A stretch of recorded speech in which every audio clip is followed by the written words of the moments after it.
Welcome. Thank you all for being here. We're honored and grateful to have you with us. We're also grateful to Krista Christensen and Mike Wyatt and everyone here at Dickson Mounds Museum for hosting us. My name is Matt Meacham. I'm a program manager with Illinois Humanities based in our southwestern office in Edwardsville near St. Louis. We're a nonprofit organization that serves as the Illinois affiliate of the National Endowment for the Humanities. And on the back of your program is a description of who we are, what we do, and what we can offer. And if any of that interests you, please see either me or our Southern Illinois program representative, Kay Ripplemeyer, whom you met on the way in. We'll be glad to talk with you. And there's also plenty of information available on our website and on our Facebook page, and you'll find those addresses on the back of your program also. This evening's event is the third one in a series called The Country and the City, Common Ground in the Prairie State. The series consists of panel discussions with audience participation about issues that affect both urban and rural Illinois communities. Each discussion draws upon a text as a way of focusing the conversation. There are several reasons why we're presenting this series. One is that a Smithsonian exhibition called Crossroads: Change in Rural America is touring Illinois as part of our Museum on Main Street program. The two locations on the tour nearest Lewistown are Winchester, where the exhibit is now through early December, and Atlanta, where it will be in February and March. Information is available on our website. That exhibit raises important issues about relationships between rural and urban places. Another reason why we're presenting this series is that this year is the 200th anniversary of Illinois statehood. The complex, sometimes tense relationship between Illinois' major cities and its rural areas has been a significant theme from the time when Mississippian people lived where we are now, all the way to the present. Each program in this series has a rural version and an urban version. One of our goals for this series is to generate communication between the community where the rural version happens and the one where the urban version happens. On your way in, you received a slip of paper containing two questions. What's one thing you'd like urban Illinoisans to know about the community or the area where you live? And what's one fact, opinion, or idea that was expressed during this discussion that you find especially interesting or important? We invite you to write your answers to those questions on the slips of paper and return them to us after this evening's discussion. We'd like to share them with the people who will attend the urban version of this event, which will take place in December at the American Indian Center in Chicago. We'd also like to share some of them on our website. If you'd rather we not share yours, that's perfectly fine. Just note that on your card. And we will also do the same thing at the event in Chicago, and we will share back what the people who attend that program have to say. The subject of both this evening's discussion and the one next month in Chicago is a broad and complex one: land use and environmental ethics. Can environmental stewardship and sustainability be balanced or integrated with the pursuit of employment opportunities and other economic needs in rural and urban places? If so, how?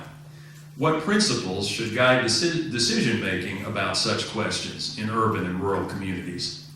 In one form or another, those questions regularly confront Illinoisans, from the cornfields and riverbanks of Fulton County to the oil refineries and steel mills of Granite City and Joliet. Lewistown's own Edgar Lee Masters, in his later years, bitterly lamented what he perceived to be the replacement of an agrarian order characterized by harmony between human activity and the natural world, with a more industrial, more mechanized one, dominated by those insatiate cities that drain, destroy, as he described them.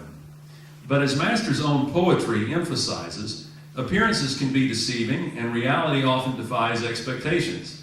Scientific evidence now suggests that in some specific ways, major cities are actually environmentally healthier than many rural places. Our panelists represent a wide variety of perspectives on such matters and will bring an impressive range of both professional and personal knowledge to this conversation. There will also be opportunities for audience participation, and we really do hope you'll participate. All opinions are welcome. including opinions that might differ from those expressed by the panelists. We ask only that you treat others as you would wish to be treated. Now it's a privilege to introduce the Executive Director of the American Indian Center in Chicago, Heather Miller, who has a few words to share with us.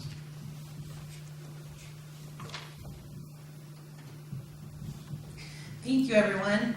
My name is Heather Miller. I am a member of the Wyandotte Nation from Oklahoma. I'm Turtle Clan, and before we begin this evening, we wanted to bring in the spirit of healing, bring in a thought about just centering ourselves here in this particular location. And so I'd just like to start off with a land acknowledgement. Today, it is my privilege, and I'm so grateful to the people of the Three Fires Confederacy, who historically would have called this land their traditional homelands. Those members consist of the tribes of the Odawa, the Ojibwe, and the Potawatomi. We also know that here in Illinois, we were a major hub of trade and prosperity for Indians all across the country. And so here in Illinois, we would have also seen members of the Menominee, the Ho-Chunk Nation, as well as tribes from all over come and call this place home, as well as a spot to visit and to trade and to interact with others. Here today in Illinois, we have the third largest urban Indian population in the country, and we continue to be a place where Indians continue to call their home. And so with that, we'll get started.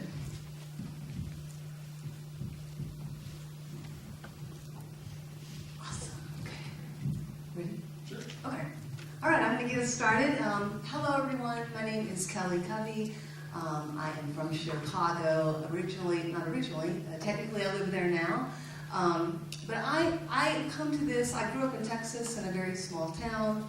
And so I think after I left Texas, which was after college, I went and lived in Buffalo, New York, and I lived in Ann Arbor, Michigan. I lived in Devils Lake, North Dakota, and now I've been in Chicago for about the past 15 years.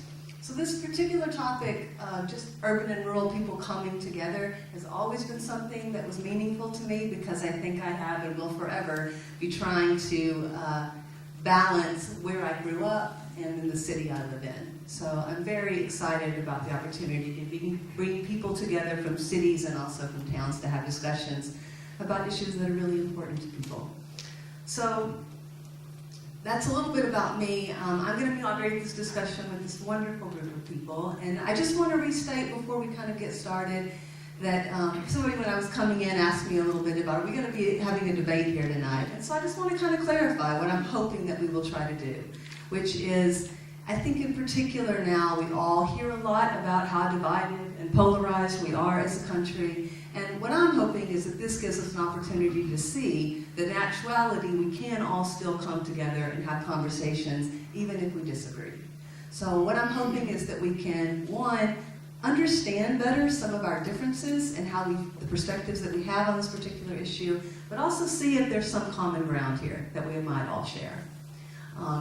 To that end, I think in terms of guidelines for the discussion, the only thing I would ask of both the panelists and also the group is, one, just to be respectful. And what I mean by that is just to try to listen and hear even if you don't agree. To try to open and really to hear perspectives even if you don't agree with it. Also, just because we have a large panel, just to be mindful of time and how much space you're taking up. So I'm going to be reminding people to try to keep your responses concise just so we can get everybody in, and hope we'll get a chance for people in the audience as well to share. And then one of the things I was sharing with my colleague Rebecca on the way down here, that I had a chance to talk to each of these folks briefly before we got here. And I realized that in every conversation there was something that I was either seeing differently or I had a perspective that I hadn't had before. And so I'm really hoping that people will be open to changing their mind about some things or having a different view on something than they had before. So we're going to dig into it. One other thing I should tell you is that something that's a little different in this discussion is that we are going to use a reading. And so it's a reading from a man named Leopold.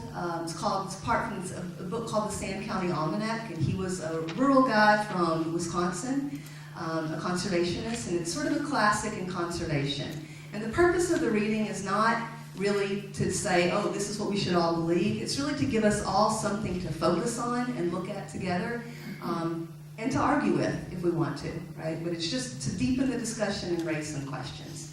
And you should all have that in your program. So I'll tell you when it's time to get there. So I think the way I want to start is first just to go through and ask each participant, if you could just sort of briefly say your name, your organization, if you're representing an organization, and the community that you're from. And then we'll come back and I'll ask another question. I just want to give everybody a chance to say sort of where you're coming from. Good evening. My name is Doug Blodgett. Microphone. Oh, yeah, there we go. Thank you. Good evening. My name is Doug Blodgett. I'm the Director of River Conservation for the Nature Conservancy in Illinois. And I'm from this area originally. I grew up on the Illinois River, went to school just across the river in Havana, Illinois, and with my family have lived in Mason County and Fulton County all my life.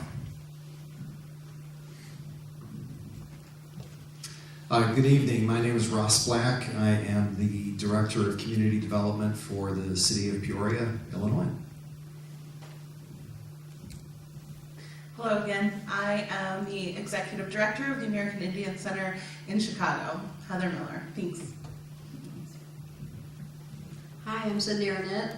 I live right here in this area, and I'm representing ICCAW, which is Illinois Citizens for Clean Air and Water, SRAP. I'm also on the Illinois Agricultural Advisory Committee, and I'm also a supervisor of this area in particular of Waterford Township, and I've recently been elected to the county board.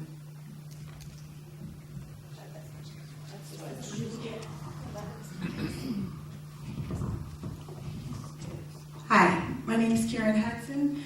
My husband and I farm in Peoria County, Illinois. I am a co-founder of Illinois Citizens for Clean Air and Water, a grandmother of 5, and also a regional associate for the Socially Responsible Agricultural Project.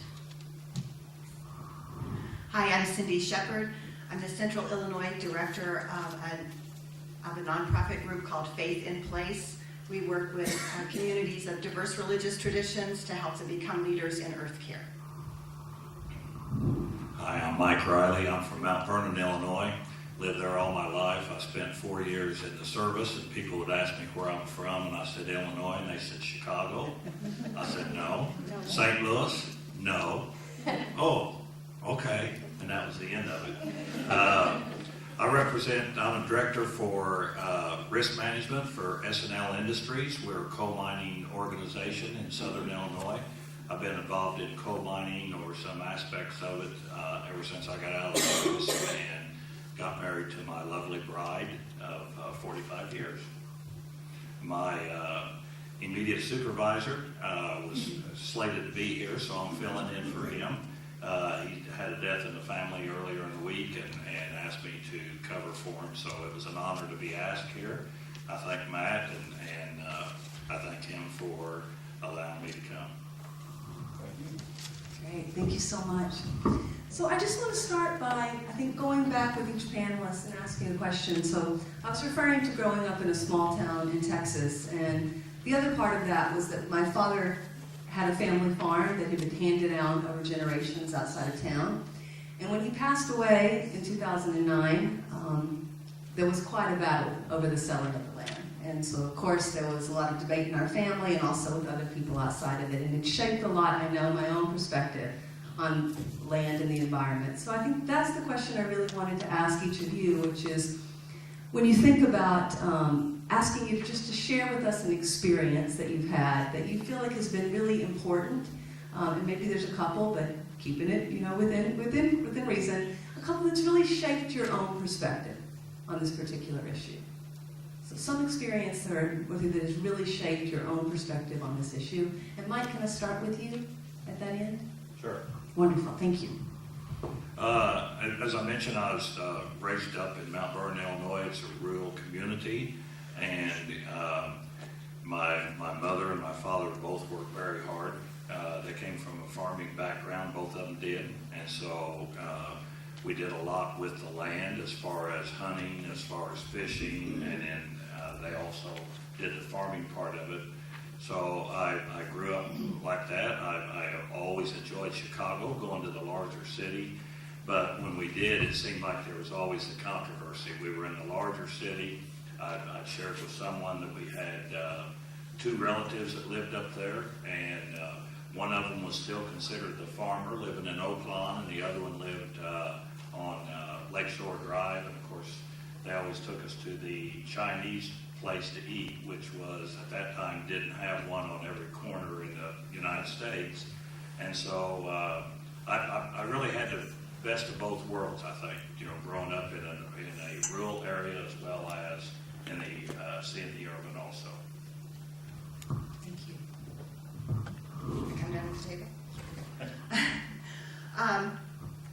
I think it's interesting that you grew up near a farm and you had grandparents on a farm, because I think that's probably what shaped my interest in land use and sustainable use of the earth, because my parents were the first generation of their family to ever leave the farm.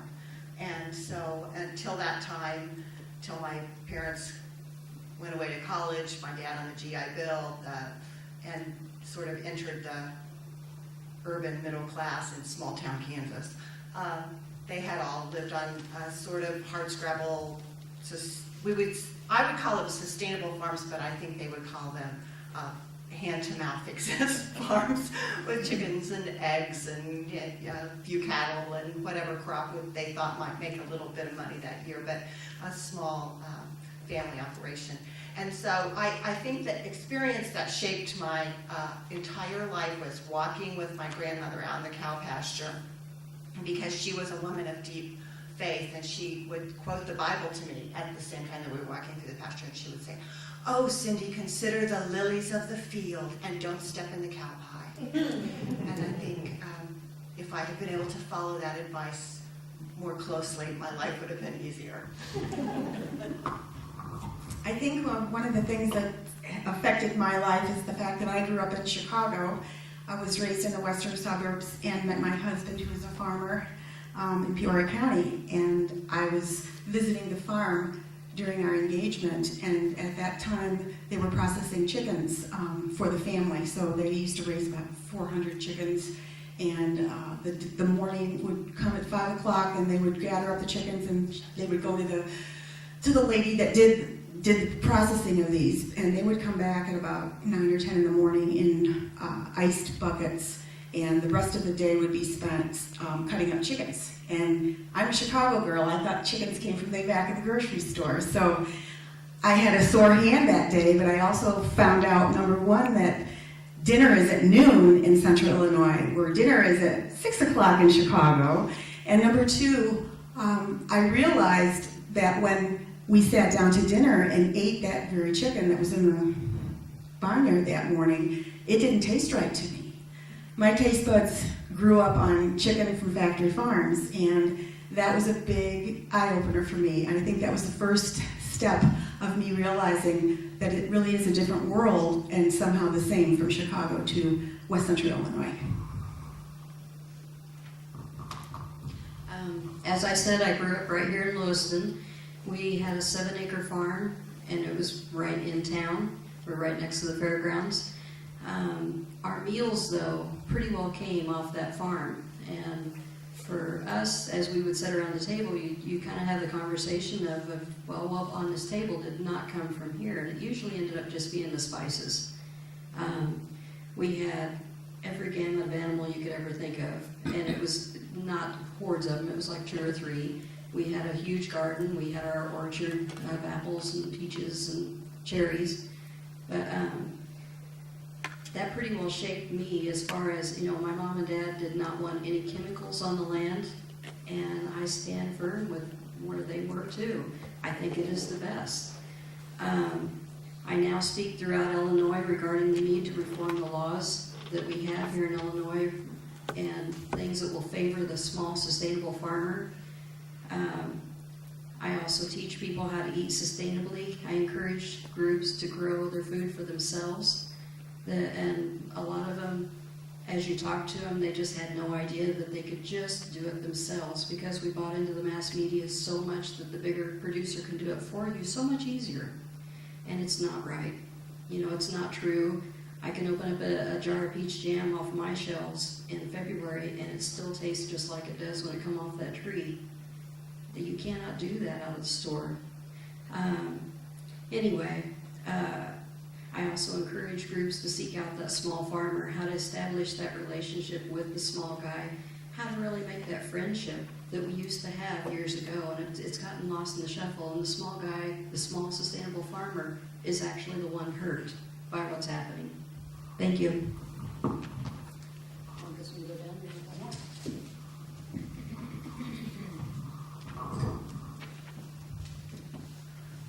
When I think about experiences that really shape my view of the land and thinking about how I relate to land today, I too grew up on a farm. I grew up on a fruit farm where we were selling fruit trees to nurseries and to other consumers across the South in particular. It was very much disconnected from my mom's view of the land. I'm Native American on my mother's side, and she grew up on her reservation for a period of time, and farming was not anything that they did when they were younger. My grandfather did not. He worked in a mine. It was very different than what my mom experienced, and so growing up, I got a very rural perspective, but I knew that I wanted to experience a little bit more than what I was raised with. So as I grew up, I chose to travel all across the country. I've been to 48 out of the 50 states. I've been to reservation communities all across the United States. I've been to urban areas. I've lived in cities. Most recently, I'm calling Chicago home, but I have lived in tiny communities of up to 200 people, and now living in the city of Chicago. So I believe that I've really seen it all and experienced quite a very different perspective of how land is used and cared for and thought about all across the country. I did not grow up on a farm. In fact, I'm sitting here trying to think if I've ever actually, I've driven past farms. I don't know that I've ever actually been on a farm. So they sound like lovely places. I think, the thing that really hits me about the environment is more about the undeveloped part, not necessarily the productive farming part. But you would never guess from my accent, but I grew up in Scotland. Lived there for 13 years, was born there, lived there. My parents were Scottish, grandparents, all the way back. And my parents and grandparents lived in Glasgow. And right before I was born, we moved outside, or they moved. I didn't have much of a choice. Outside of Glasgow, and I remember as a child playing in very just completely undeveloped areas. Forests, rivers, streams. If I was hungry, there was usually some type of raspberry bush or blueberry bush that I could eat stuff off of. That was my childhood, sort of running around in there. I also distinctly remember going into Glasgow, which we did on a very regular basis. And my grandfather, on my dad's side, worked in the shipyards from the 1930s through the 1950s on the River Clyde. And, the dark satanic mills was perhaps a very good description of what Glasgow was like, even up into the 1970s, where you didn't want to get too close to the side of a building because it was so covered in soot that you would just get dirt all over your clothes if you touched the building. So those two sort of extremes were my childhood. And then living in the United States since the early 80s and having kids of my own, living in Peoria and realizing that they didn't really have that same opportunity to be able to just kind of run around in this, I hate to call it a wild environment, because it's not wild, but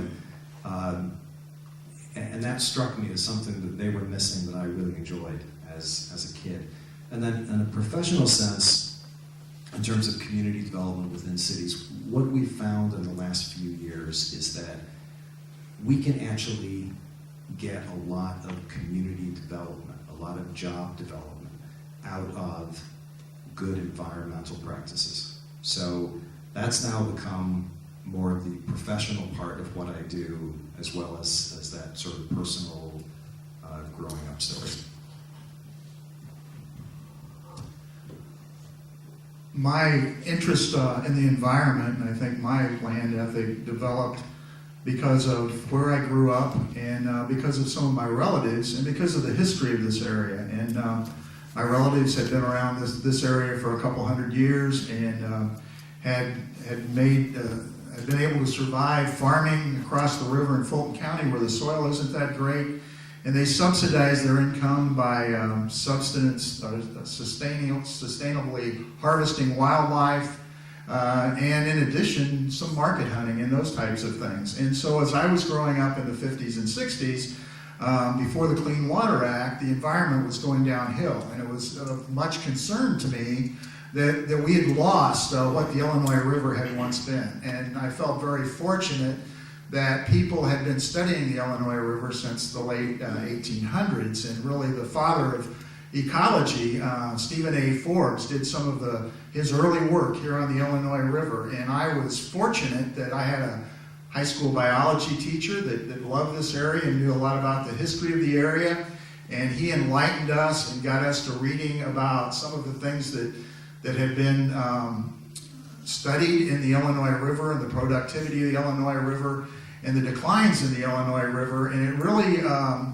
made an impact on me to go to college and to try to figure out what might be done to bring back some of that productivity and some of that balance in nature that in the 70s it looked like we were really losing. And so as I went off to college and met with some like-minded people and some professors, I think that really helped me decide on a career path to do something that would be good for the environment and something for sustainability so that our grandkids and our great-grandkids and people in hundreds of years will still have some wildlife to see, the aesthetic value of a healthy ecosystem, the Illinois River. Wonderful. Thank you all. So now we got a little bit of a sense of you. I'm hoping we can kind of dig into the reading a little bit. If everybody has a program, and I'm not sure what page it's on, but page 3, everybody can kind of get that out and take a look at it and be welcome to follow along. I'm just going to read the very beginning of it, and we're going to have a question, and then we'll come back and then talk about some other parts of it. So just a little bit first about all the Leopolds County Almanac. So admired by an ever-growing number of readers and imitated by hundreds of writers, a Sand County Almanac serves as one of the cornerstones of modern conservation science, policy, and ethics. First published by Oxford University Press in 1949, it has become a conservation classic. While Aldo Leopold was writing in the 1940s, he could not have imagined the far-reaching impact his book would have. It has been translated into 14 languages, and more than 2 million copies have been printed. Long respected in his own fields of forestry and wildlife ecology, Leopold was a prolific writer for scientific journals and conservation magazines. However, in 1937, sometime after his 53rd birthday, he became focused on reaching the general public with his conservation message. Working over a 12-year period, he wrote, rewrote, and rewrote again essays that both informed readers of how the natural world worked and inspired them to take action to ensure the future health of the land and water that sustains all life. Now, the way that I came into knowing about this book was that I met the folks from the Aldo Leopold Foundation. They're up in Baraboo, Wisconsin, and he had grown up in a small shack on that land. And eventually sort of, wrote a lot of books, and it came to, now they have a foundation there. But the very last chapter in the book is called The Land Ethic. And so a lot of what he's talking about, or what I thought is very moving about it, is he's not trying to say that he's going to determine or say how everything ought to work, but he is saying that people should come together and talk about what we should do in relation to the land and the environment. So that was part of why I was drawn to it. And what I ended up including here were just some portions of, pulled out some little bits of parts from the land ethic in that last chapter. So I'm just going to read this first part and then I'll have a question. He says, we abuse land because we regard it as a commodity belonging to us. When we see land as a community to which we belong, we may begin to use it with love and respect. That land is a community is the basic concept of ecology, but that land is to be loved and respected is an extension of ethics. An ethic, ecologically, is a limitation of freedom of action in the struggle for existence. An ethic may be regarded as a mode of guidance. All ethics, so far evolved, rest upon a single premise, that the individual is a member of a community of interdependent parts. The land ethic simply enlarges the boundaries of the community to include soils, waters, plants, and animals, or collectively the land. In short, a land ethic changes the role of Homo sapiens from conqueror of a land community to plain member and citizen of it. So I want to just stop there and ask a question that any of you can feel free to jump in on, and maybe somebody in the audience would as well. But I just want to ask you, when you think about your own communities, where do you see examples of people showing love and respect for the land broadly defined? And where do you see examples of the land being abused?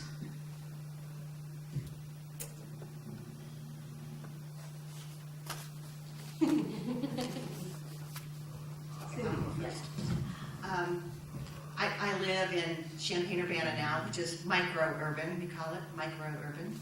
And, but it's part of a very, very industrialized commercial agricultural center, very developed land. And in fact, when I first moved there about 30 years ago, I couldn't quite understand why the land was so flat, and I just had never seen land like that, even over Kansas.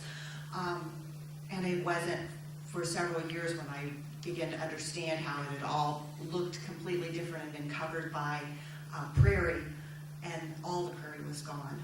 In Illinois, like 0.01% of our natural native habitat remains. So, so that's one way in which I see the land being suffering as a land community, and biodiversity is down, all those things are gone.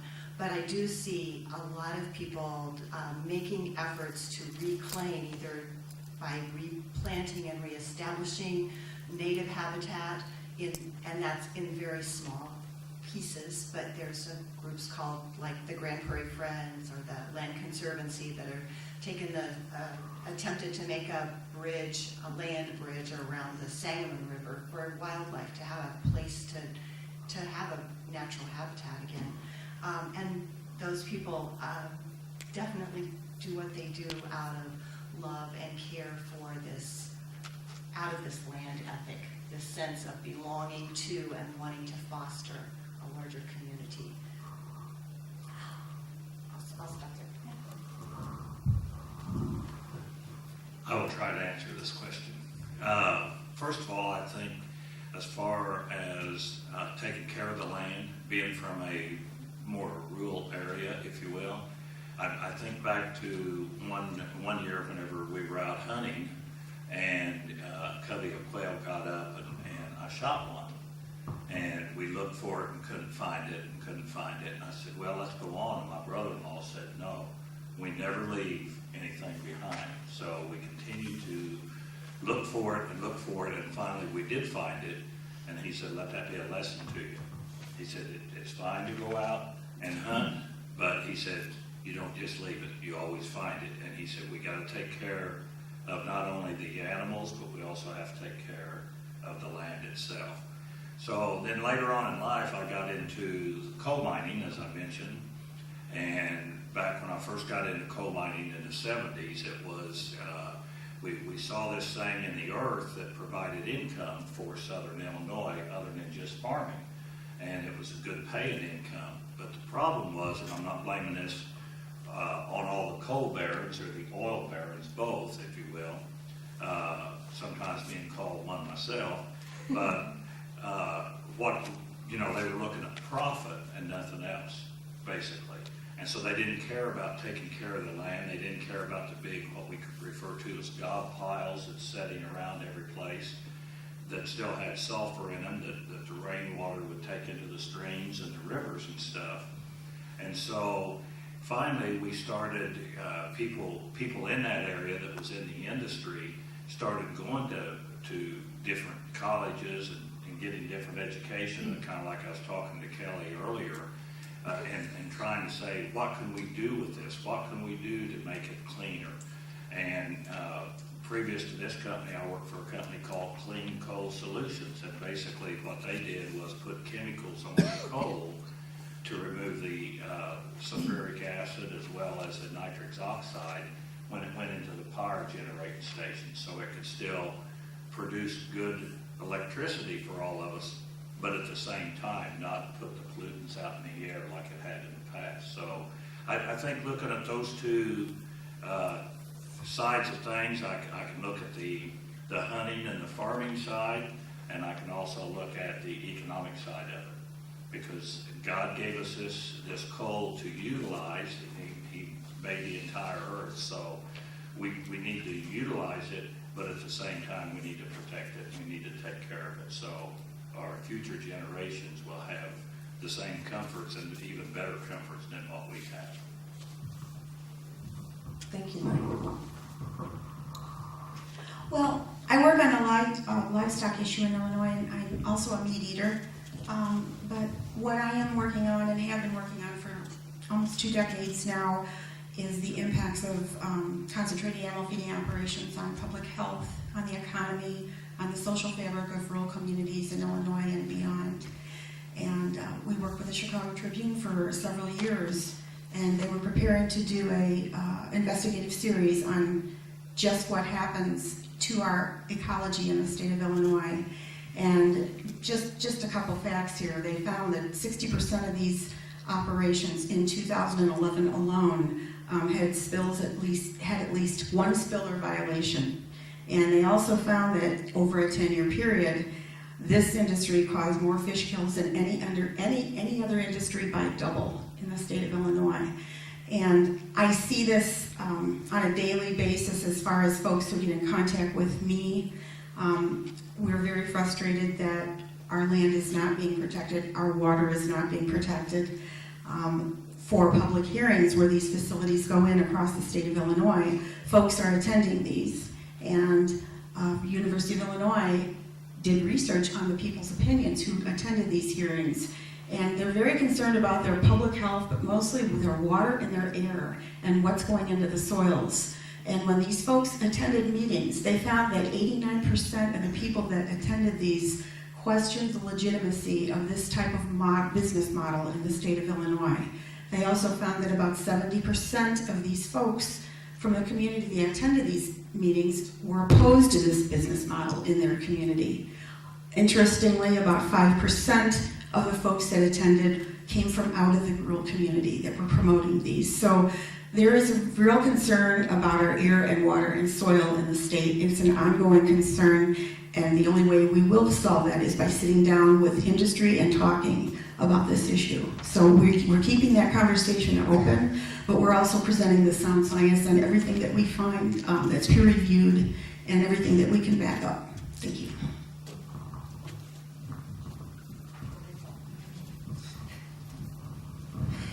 So in my position at the Indian Center, we serve about 175 different tribes, which, if you guys can imagine, think of a Thanksgiving table. That's like having a big, humongous extended family all sitting there. You've got about 13 different kinds of potatoes. You've got 6 different turkeys. You've got 13 different types of stuffings. I mean, it just goes on. So everybody has their own opinion, own idea about how you should run your programs, what you should do.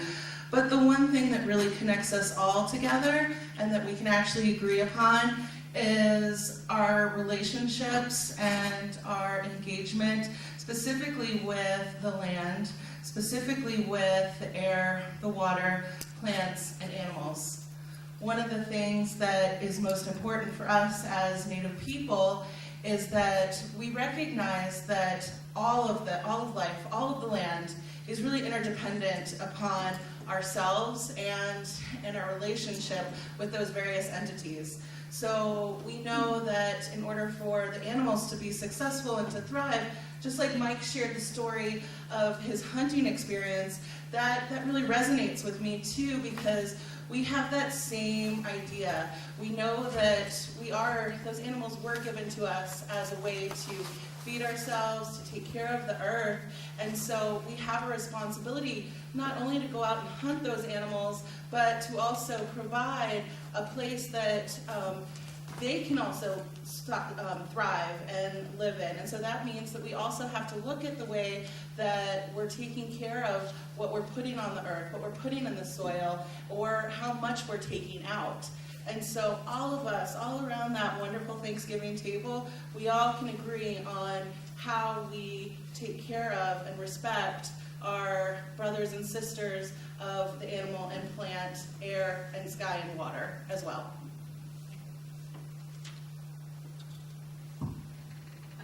As I consider this topic, still on? Yes, okay. What kind of launched me into the ICCAW and SRAP was the fact that a hog confinement had posted right next to my third generation farm. And it has not been pleasant in any sense. The issues that go on here are no different than every other one across the United States, across the world. There's massive issues here, and we have to change our laws. We have to get our politicians to pay attention to those. Some serious issues here, and they're totally disregarding them. As far as helping the community, I'm positive this is why I've been put in the position I have, because I am standing up for the environment. I've had countless people, unbelievably a large amount of people, telling me that they know I'm actually going to stand up for them. I do help the smaller communities around as they fight confinements also. As we look at different campaigns and initiatives that people are working on, like SRAP, ICCAW, there's probably 100 small groups across Illinois alone, anyway, that are fighting these confinements.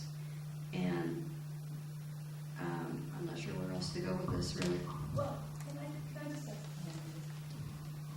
just because the original question was this question about how are we showing love and respect where we seeing it, but also where are we seeing abuse or pain in the land.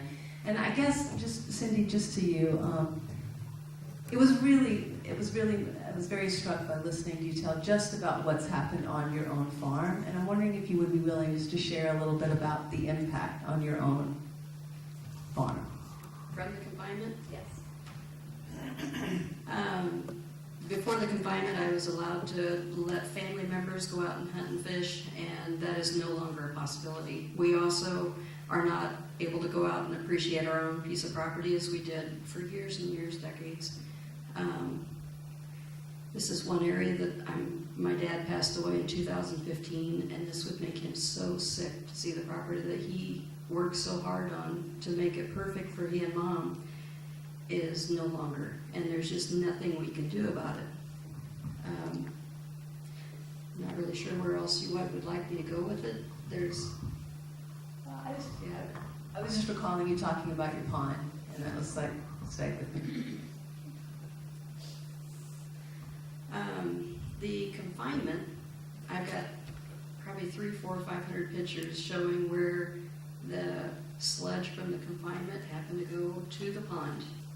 And it's an issue. The IEPA had been notified. They come out. We did 2.5 hours of soil sample, water sample, and to really receive nothing out of this. And this is where the laws have to change. And this is really what's given me my ground to stand on and say enough, and to run for office and see what I can do to start changing things within the politics themselves, because that's really where the change has to come from. We have several entities even right here in Fulton County, that promote the CAFOs. And the CAFO is a confinement. Anyway, we have them, and they will do everything to stand up and state that this business model is a good business model, and it's not in any sense whatsoever to the little guy who lives just outside of it. I continually have neighbors that are coming to me and asking me, you know, they'll let me know when they've been run out of their own home because the smell is so bad. This is a small confinement. This is not a 20,000 head. This is a 500. And they are still being run out of their homes. They let me know that they come to town. They've got beds in town now to sleep in. I've had people come to me letting me know that in town they're smelling it at 5:30 in the morning. And it shouldn't be. And when you smell it, it's actually particulates in the air. That's your air quality that you're suffering with. So you have to stand up and say enough. You have to stand up and say this is a serious problem. And you have to stand up enough to your elected body and say, I need help. And I need you to wake up and stop honoring the corporations. I know I went over 2 minutes, so. So you did, and I asked you just because I think it's important for us all to get a sense as we're talking about this. And like, well, what are we saying and what's really going on and what's the pain that people are experiencing? And so I appreciate you going into that. Rasta, do you want to jump in and say any more about what you're looking at? One of the things that I find encouraging is, you know, in Fulton County, Mason County, we're really into agriculture, and while changes don't take place as fast sometimes as we would like, I think there's more and more understanding of the need to be sustainable and to develop farming techniques that ensure that we're going to have that farmland in production in the future, that we're not wearing out the soil. So I'm really inspired by people that are researching and developing technologies, and then the way local farmers, not all of them, but many of them, are really embracing these new ideas about soil health and sustainability. So I think that is very encouraging. The world's growing. It's pretty frightening, I think, when we look at the population that they're predicting in the near future, and coming up with better ways to ensure sustainability on our agricultural lands requires the technology, so it requires the research, but it has to have the adoption by those producers out there. And I'm really encouraged that a lot of people are adopting those practices and trying new things and really thinking more about sustainability than just how many bushels per acre we can get off the land today. I think that's encouraging.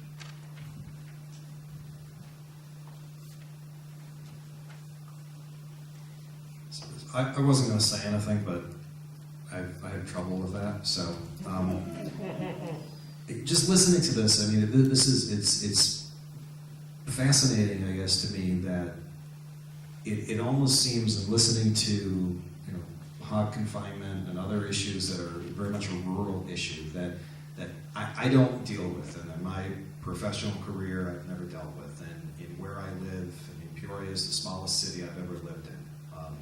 I've never dealt with those issues, and it almost strikes me in terms of what we're doing right and what we're not doing right is that in many ways cities in the United States at this point, or at least development in cities in the United States at this point, are almost cleaner than a lot of rural development that continues to occur.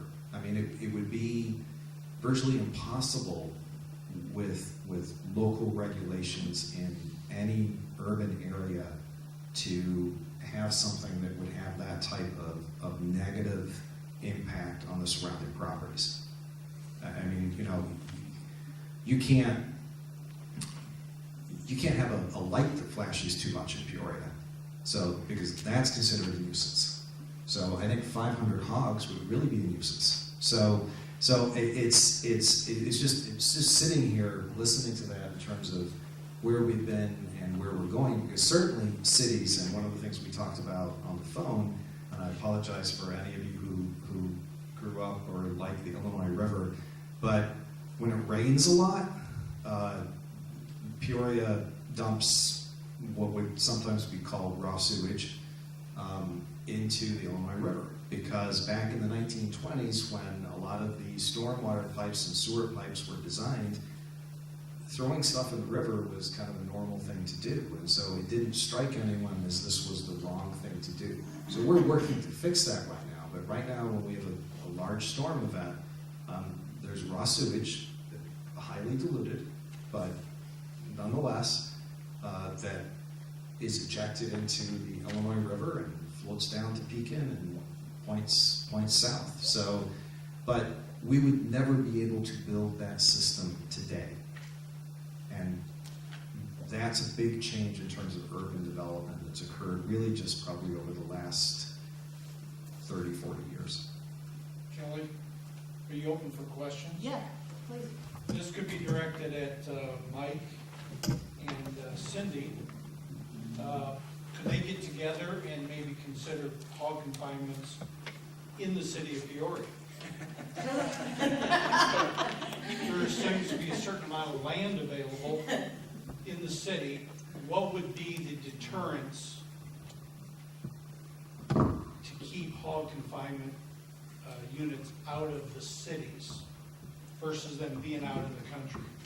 For purposes of the video, would you mind just to repeat the gentleman's question so we get it through the microphone?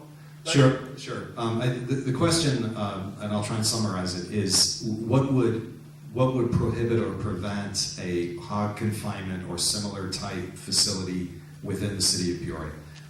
The number one prohibition would be our zoning regulations. That within the city limits there is no land that is zoned for livestock use. In fact, although I've been approached multiple times over the last few years with requests for backyard chickens, because that's the thing to do now, you can't have chickens in Peoria. You can't have a goat. You can't have sheep. You can't have any type of livestock or poultry. And its zoning regulations are sort of the first restriction, and then over and above the zoning regulations, there are the local health regulations that would prohibit that type of use because of potential negative health impacts. So the answer is, if someone came to me as the zoning administrator for the city of Peoria, if someone came to me and said, I want to do a hog farm, I'd say, go find somewhere in Peoria County, because you can't do it inside the city. So even though the majority of the meat is eaten in the cities, it's better to have the confinement out in the country. And what's the underlying reason why livestock is no longer permitted in the cities, other than the smells, the noise, and what other reasons could there be that then is put into rural America?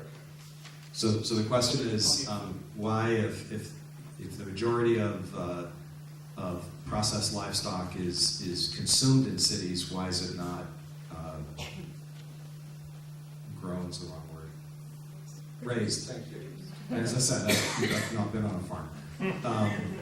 Well, I think part of it is just historically, agriculture and livestock happens outside of the cities because the value of land within the city is high enough that it wouldn't make any sense to commit so much land for that type of use. That if you can build a 4 or 5 story building and put a bunch of people in that building doing something or living there, you're going to get a much higher return on that piece of land than you would for hogs.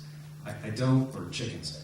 I don't think it's really a sense that there's a that the cities want to push that use into the unincorporated areas or the rural areas as much as that's just where the use has always been traditional. And it sounds like it could be done better than it's currently being done. In terms of why we don't allow chickens and rabbits and other such things, again, it's just the rules have been that way forever. A lot of it goes back to discussions that we've had, and we continue to have these discussions where urban chickens, I'm not sure if the chickens know they're urban chickens, but chickens that live in urban areas don't do very well, usually. They're not very healthy. And there are things that people who have never raised a chicken, who think, well, this is great, I'm going to have 4 or 5 chickens running around in my backyard and I'll have fresh eggs and all this other good things. They don't quite understand that there's a lot of other things involved. What do you do when the chicken dies? What do you do with the chicken? Do you throw it in the alleyway? Do you put it out in the garbage? And, it's an urban area. What about dogs? It's not when you have a city with lots that are only 45 feet wide. It becomes an issue not just of noise, but also of the interaction with all of the other activities around there. This was kind of directed at Cindy also, if we could do that. Yes. I have chickens. Are they urban chickens or rural chickens? They're rural. Anyway, one of my thoughts on why they're not allowed in town too is because of your disease issues. You can have migrating birds come through and spread disease into your chickens.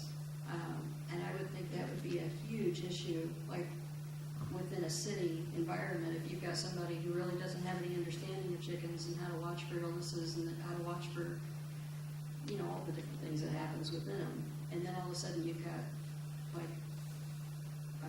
avian flu or something like that that's brought in. And now you've got it in the middle of all these people. So, and that's one of the issues also with the hog confinements is the hog confinements, there's too many in a small area, just plain too many. And, now you're seeing all these different issues. It's not hard to just scroll, hog diseases on the internet, and you'll come up with tons of reputable sources about things that's going on within these hog confinements. It's spreading on and on. Karen would like to talk to. And Cindy, so we're not going to put them in the city. They're not going to be in your backyard. Where are they going to be? I don't have a problem with hogs. I grew up with hogs. I have a problem with Where will mass the volume- amounts. I have a problem with mass amounts, and that's where the difference is. There's no reason in the world to have 20,000 head of hogs in a small building. I met a gentleman from the Southwest and part of the United States in December, and it's one of the biggest chicken. We're talking millions of chickens, and the neighbors are actually sick. They're physically sick. They're in court. They're trying to do whatever they can to protect themselves. Who wants to buy their properties? So we're talking about density and too many animals in one place at one time. And about 20 years ago, we were raising the same amount of pork as we were in the 50s. We had just consolidated from small farms into bigger farms. And we didn't see the problems we have today. As far as being affected in the city, I was supposed to speak at a Senate hearing this morning on an antibiotic bill in Illinois, and it got canceled because of the snow. But the issue that I'm most passionate about, not the fact that I don't care about the folks I work with, is the fact that antibiotic resistance is a huge issue. People are starting to understand what it is. What comes past the property line, they're finding in wells, ditches, and waterways. In a study commissioned by the Iowa State Legislature in 1997, they found pathogens. They're finding antibiotic-resistant pathogens beyond the property line, beyond where these facilities are, and that's where I draw the line for my family. What they have also found is aerial antibiotic-resistant pathogens inside and downwind of residences near these. And I cannot keep up with the research. I mean, I spent the last 5 days finding the most, abundant research, especially on MRSA. There's different types of methicillin-resistant staph. If you go into the hospital, you can catch staph. That's called hospital-associated MRSA, or HA MRSA. Then there's CA MRSA, which is community-associated. You can be out in the community and pick up MRSA just by going to the grocery store. What's now of very concern with some of the experts in the country, in the United States, is livestock-associated MRSA. It's called LA MRSA, and it's carried on livestock and can jump from livestock to humans. In Europe, we're seeing people infected with livestock-associated MRSA developing soft skin tissue infections and other very, very serious infections and even death. So far, there's not that much livestock MRSA in the United States, but they're seeing more and more. So that's one of my big concerns. As far as water and cities, we talked about the city maybe not being affected. In the Des Moines Water Works in Iowa, they're spending millions and millions of dollars right now attempting to get the nitrates out of the drinking water from the counties that are coming down that river into the Des Moines Water Works. So not only does it affect the rural areas, but the people drinking this water in the city are downstream. They're also downstream of the meat that's being produced, and we're seeing more and more pathogens on the meat, even though they had an antibiotic bill a year ago where we're supposed to be limiting it. But recently, just within the last 2 months, they're finding the meat in the marketplace is still carrying some of the antibiotic-resistant pathogens and antibiotics that have been that are not supposed to be used. So we're concerned about all that. It goes past the property line into the urban area. Thank you. So Can you suggest a remedy? yeah, I'm going to just keep us moving on this because we have a lot of panelists. So I totally appreciate the question, and I'm going to let Cindy, but I think we want to change the tape. Okay. Thank you. I'd like to point out that there is actually laws in place to prevent the contamination. There are fines. There's things, they will shut them down if they do pollute. There are things in place there. The things that you know, the leaks, they're trying to stop that stuff to keep it from happening because it is something they recognize and they try to fix, and they have laws there.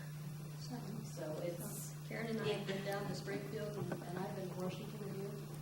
So I want to I'm going to keep this moving. I want Cindy, go ahead if you want to make a comment. Then I'm going to keep this moving. I have another theory about why we don't raise pigs in the city, and that is that environmental justice issues always mean that people that are most vulnerable in a society and have the least power, however that's measured, have the least say over what gets raised in their neighborhoods. So in cities there are environmental hazards and there are difficulties that come from misuse of land and misuse of our water and air resources, but they're often found concentrated in areas where vulnerable populations live, communities of color, people with low income resources, people who don't have political power and economic power in order to raise their voices at the state legislature or the national level. So I think it's more an issue of environmental justice, and Leopold was really saying that we are not going to fix those justice issues until we come together and agree as a community of people, a larger community of people, that money isn't the only measure of things, that you can't just say it's good because it makes more money. Those CAFOs make more money than the pigs did that you raised when you were raising them in a small scale operation. So if we can agree that there are things that are more important than money, and we believe that, every one of us would say we believe that, but we don't use that then to make public decisions. Okay, great segue. And I want to take us back to the reading for a second and really this idea of what are our obligations, right? And the whole question of money. So let me just point us back to this for a second. I'm going to read this one part. So he's referring to the need to have some sort of rules, right? He says, when one asks why no rules have been written, one is told that the community is not yet ready to support them. Education must precede rules. But the education actually in progress makes no mention of obligations to land over and above those dictated by self-interest. The net result is that we have more education, but less soil, fewer healthy woods, and as many floods as in 1937. The puzzling aspect of such situations is that the existence of obligations over and above self-interest is taken for granted in such rural community enterprises as the betterment of roads, schools, churches, and baseball teams. Land use ethics are still governed wholly by self-interest, just as social ethics were a year ago. Obligations have no meaning without conscience, and the problem we face is the extension of the social conscience from people to the land.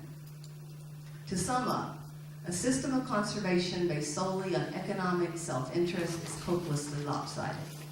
It tends to ignore and thus eventually to eliminate many elements in the land community that lack commercial value, but that are, as far as we know, essential to its healthy functioning. It assumes falsely, I think, that the economic parts of the biotic clock will function without the uneconomic parts.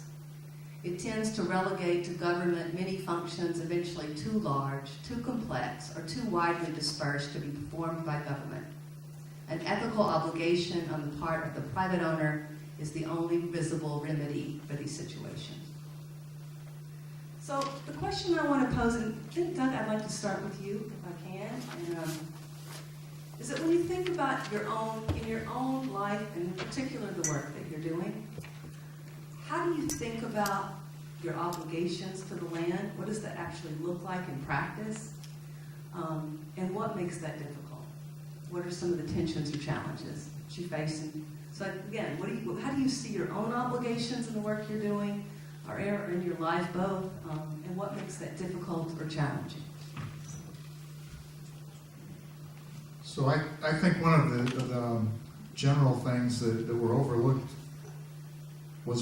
in the past, and probably because we just didn't have the information, is that oftentimes we don't look at all the costs and all the benefits. Some of them maybe we can't get our brain around, we don't understand them. But I can give you an example right here next to us where the Nature Conservancy is working with partners restoring floodplain habitat. And 100 years ago, and before that, some very productive natural system was along the Illinois River floodplains, and it provided materials for Native Americans, it provided materials for early settlers. People knew about that. They could hunt and fish, they could recreate, but it provided a lot of other services that we really didn't have a handle on. We didn't understand that these areas along the river store floodwaters. And if we build a levee around those and keep the water out of there, it causes additional flooding someplace else.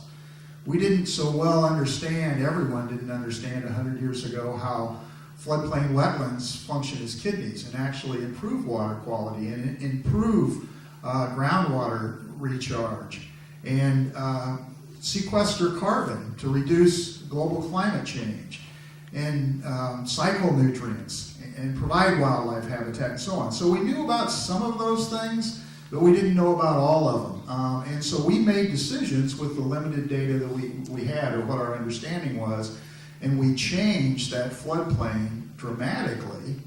And we got a lot of benefit out of it. Floodplains are really good at providing materials, and when they first farmed the property along the river, it was producing about twice the yield of corn, for example, that other places were. And Native Americans had known that for a long time. Here at Dickson Mounds, you can learn about how their cultures evolved to take advantage of high productivity.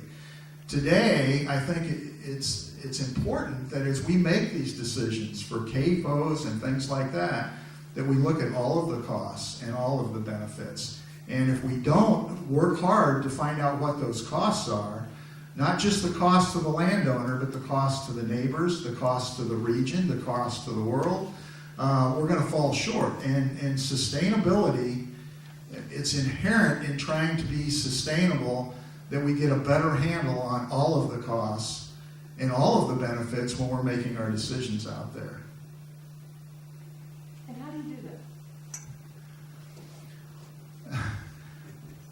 Well, technology is helping us understand. So science, I think, is doing a yeoman's job of furthering our understanding.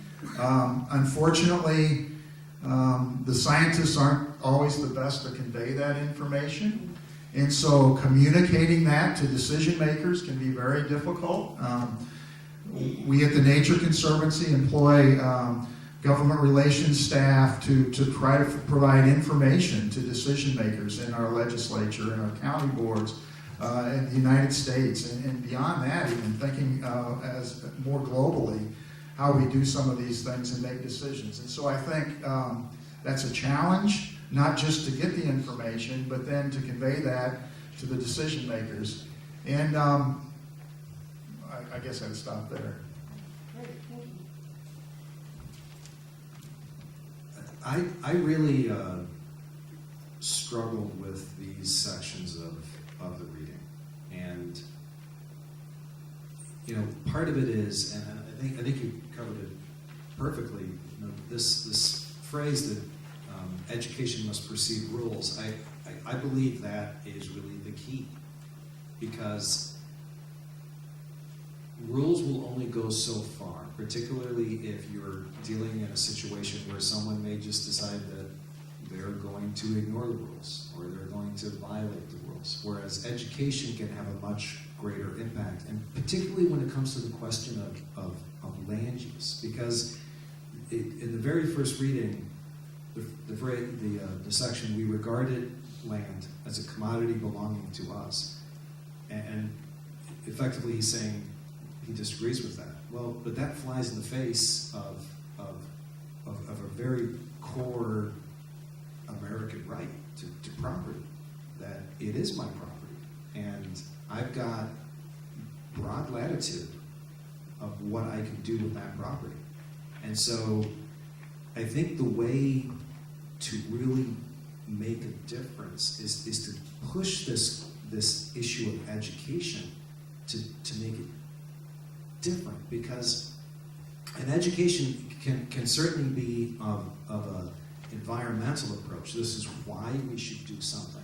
But education can also be, this is what could happen on the property next door to you.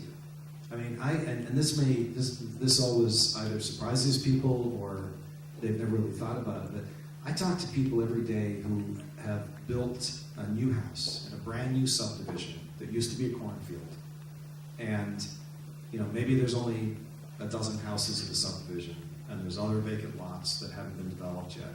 And one day, a house starts to come out of the ground behind an existing house. And that homeowner calls me, and they say, I didn't know there was going to be a house behind me. What did you think it was going to be? And they say, well, I thought it would just be open space forever. And the heartless response that I don't always say out loud, but I generally think it is, if you like the view, you better be able to buy the view. And, but education in terms of what could happen to the properties, and then education in terms of what is the best thing to do with the property, and building in these environmental aspects really can make a difference. The one last part, and I'll sit down for a while. A system of conservation based solely on economic self-interest is hopelessly lopsided. I disagree with that. I think a system of conservation that is based solely on economic self-interest can work if it's shown that there's an economic benefit to conservation. And I think what we're finding, particularly in urban areas, is that there is a benefit.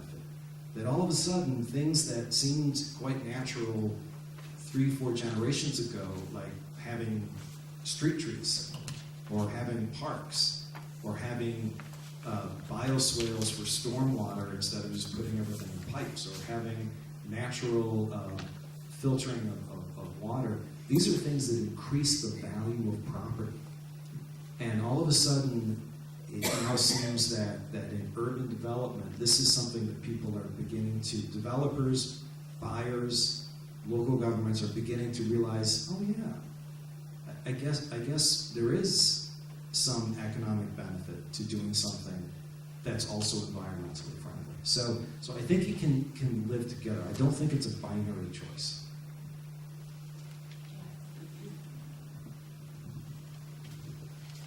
So I completely agree on this issue of education, and I think it's extremely important that we kind of flip our thinking and really take a look at what we are being taught and think about the histories and the stories that we've learned ourselves, and start thinking about other histories and other perspectives.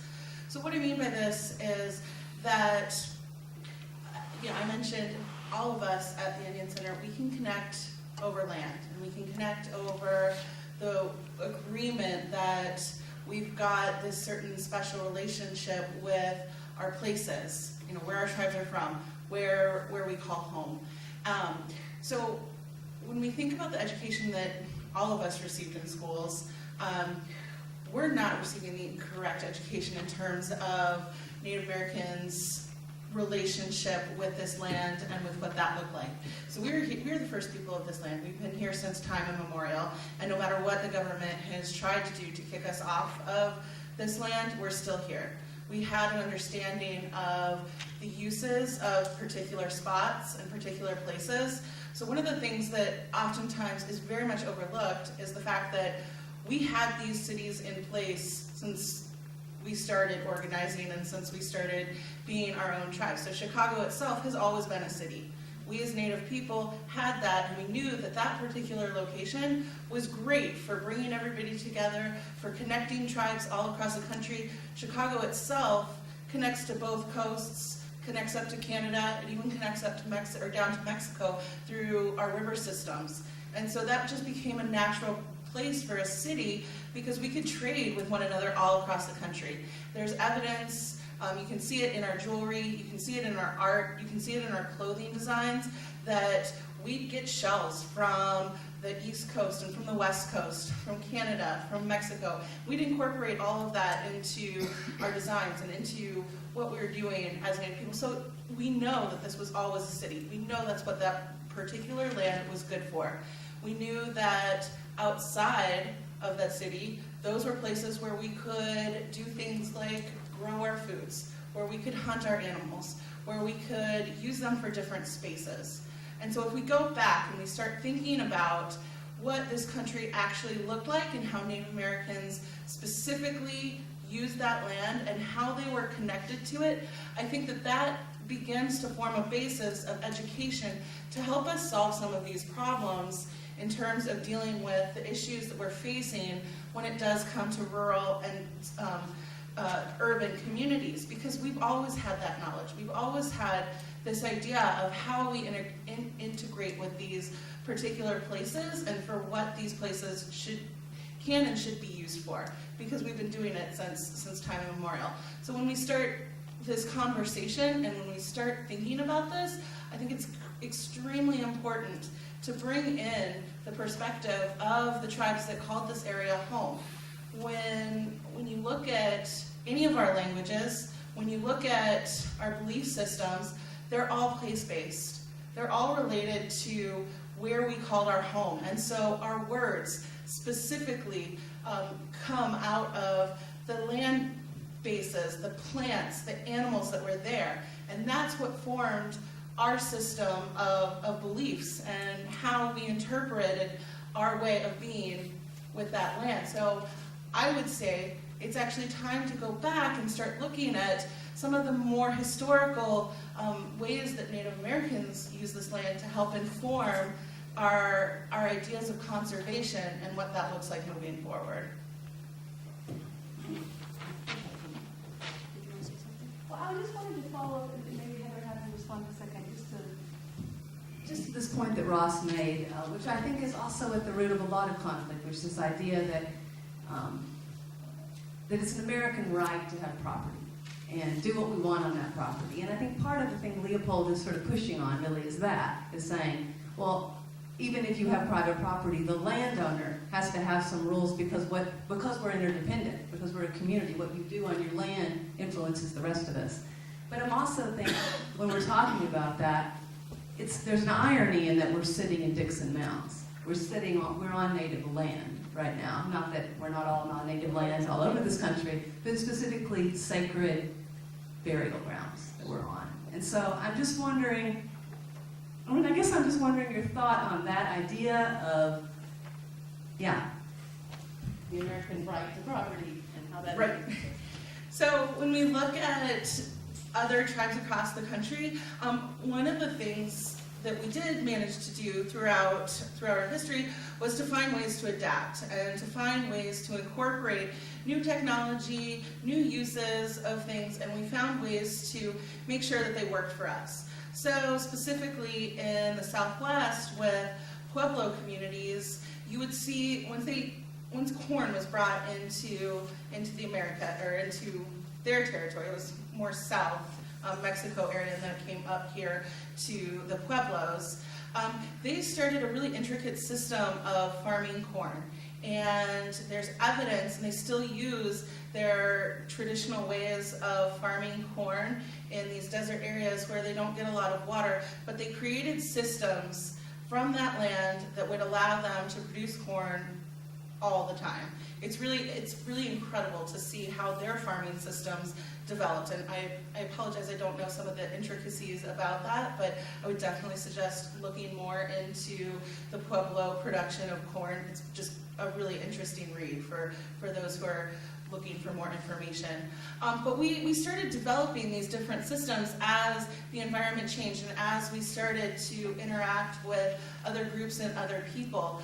And we did have these although we didn't own like a specific plot of land, all of our tribes did have areas, our own territories that we would manage, that we would use as our specific resources. And so it's not that Native Americans didn't have this concept of ownership or that they were simply just running around, everything was their land.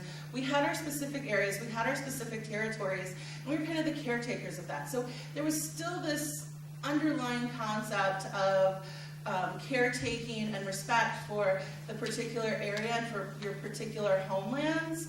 And so when, you know, one of the reasons that I really feel was the reason why we got pushed outside of our homelands was because we wanted to find a way for all of the folks that were coming to this country to interact in these various ways, but this was just outside of what the larger government structure wanted, and so it became a much bigger idea just to move us, to get rid of us, and to completely wipe away our histories and our ideas of how we interacted with the land.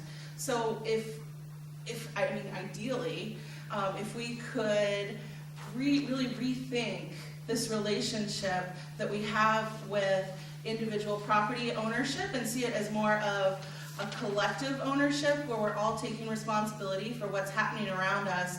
So, you know, one person isn't being affected by a hog collective? Confinement? Collective of some sort. I'm sure the hogs really enjoy one another. But if we can find ways to really take a look at how everyone's interacting in this particular area and in this particular piece of the land, then I think that helps us move forward with this idea of conservation and finding some ways to mitigate the dynamics that are always going to arise with, more of a tribal concept of ownership versus the individual ownership.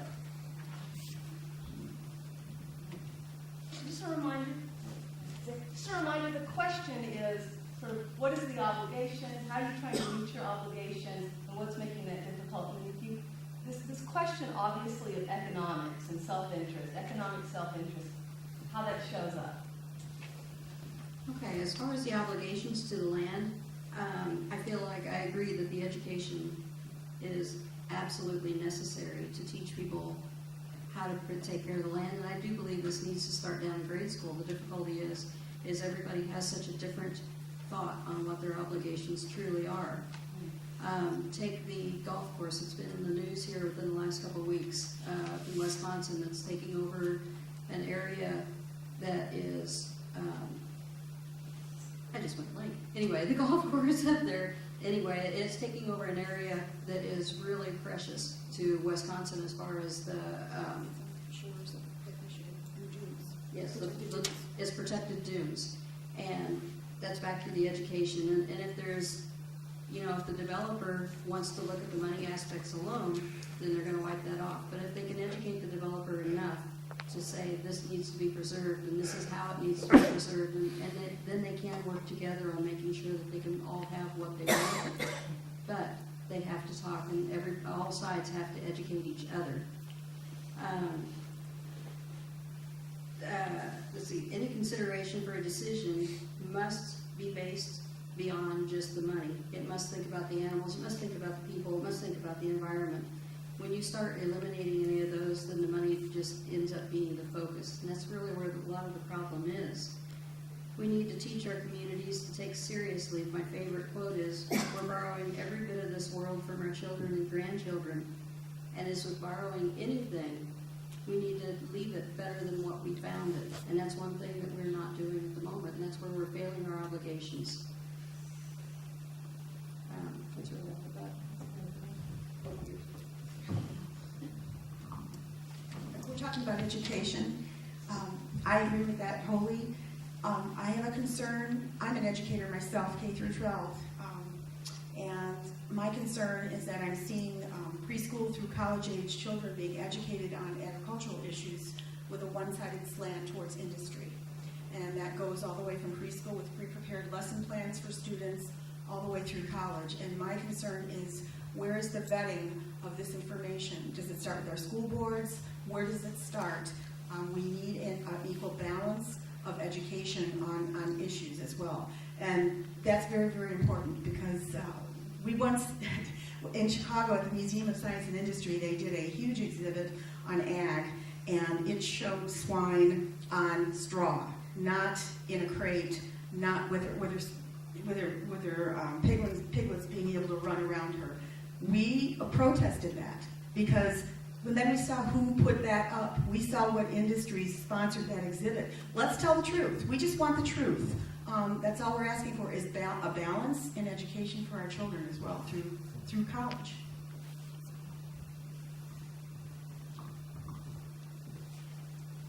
When I think about obligations to the land, I think that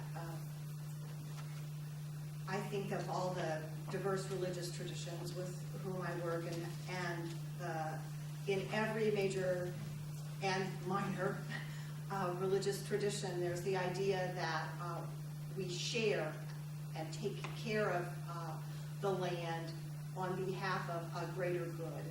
That there is something beyond the individual good, there's something beyond our economic self-interest, there's something beyond what is good for me, and that we all belong to this larger. When Aldo Leopold was talking about the land, he really meant this larger community that included the land and the organisms that live in the land and the creatures that wandered across the land and who made their homes there. The land for Leopold meant all this vast community, and that's what realistically, that's who we belong to, that's where we belong. So our obligations are to this land writ large, that it might be healthy for other creatures as well as for us and for our families and for the future generations that are coming. And it's, I don't want to say I'm not so crazy about education because I love it, but I think that there's a limit to what education can do in terms of teaching facts or in inculcating economic laws, and what it can do in order education used to mean to draw out and to expose young people to planting seeds and to wild places and to I still remember one of my most important lessons when I was in 4th grade was watching a chicken egg hatch, and the wonder of that stays with me to this day. I work with children. We have a program called Migration and Me, and we help them raise monarch butterflies. And I'm telling you, a kid watching a monarch eclose will never be the same again. That is an incredible experience. And if education includes that, not just learning facts and figures about phylums and genus and species and all that.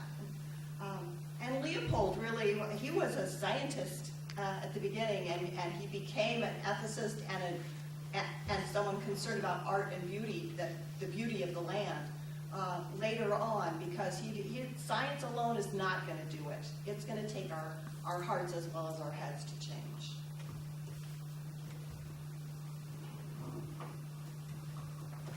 Well, if I understood the question correctly, what was our view on ownership of the land? Well, more, Mike, the question is sort of, look, when you think about your own work and about your obligations to the land, I'm just wondering, what does that look like in practice, and kind of what makes that difficult or challenging? Okay, I'll try to answer it. Well, as far as the ownership, as you alluded to, I'm reminded of the first song in our songbook at church, "This World Is Not My Home." And I think about land, I think about the plot of land that Jenny and I own, that we purchased, and there was nothing on it, and we built a house and put on it. I would like to think that house will stand forever, but is it going to? Is it going to be knocked down? Is an apartment building going to be put there? Is a confinement going to be put there? What's going to be put there? So what I have to do is take care of what we have, just like I have to take care of our house and everything else. That's our obligation. And when he said here, the education precedes the rules, I definitely believe that. I think where we've missed it in my particular industry, in the mining industry, is we've been so hungry to provide jobs. We've also been so hungry to make a profit that we kind of forgot about all the educational part. By that I mean we spend a lot of money and we give a lot of scholarships for people to become engineers to be able to mine faster, quicker, more economically so we can make more profits. But what do we do with the refuge? How much do we put aside to train the environmentalists to work on the clean air? And I'm reminded of my 10-year-old granddaughter that we were with this weekend, and she said, I said, by the way, what did you spend your allowance money on? She said, well, I only got to spend 50% of it, Grandpa, because Mom made me take 30% and put in my future savings spending, and 20% and put in the offering plate, whatever charity that I wanted to give it to or distribute it.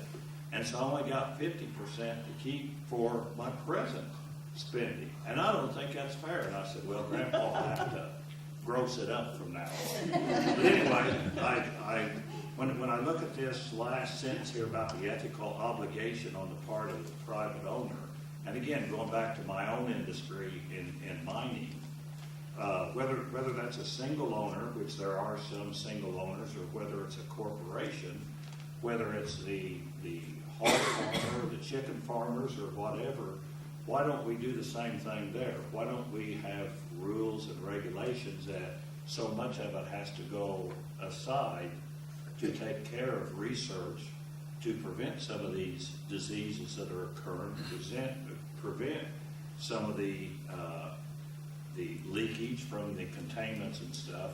Why don't we do that, just like my granddaughter has to give a certain amount of hers back for future? Why don't we do the same thing?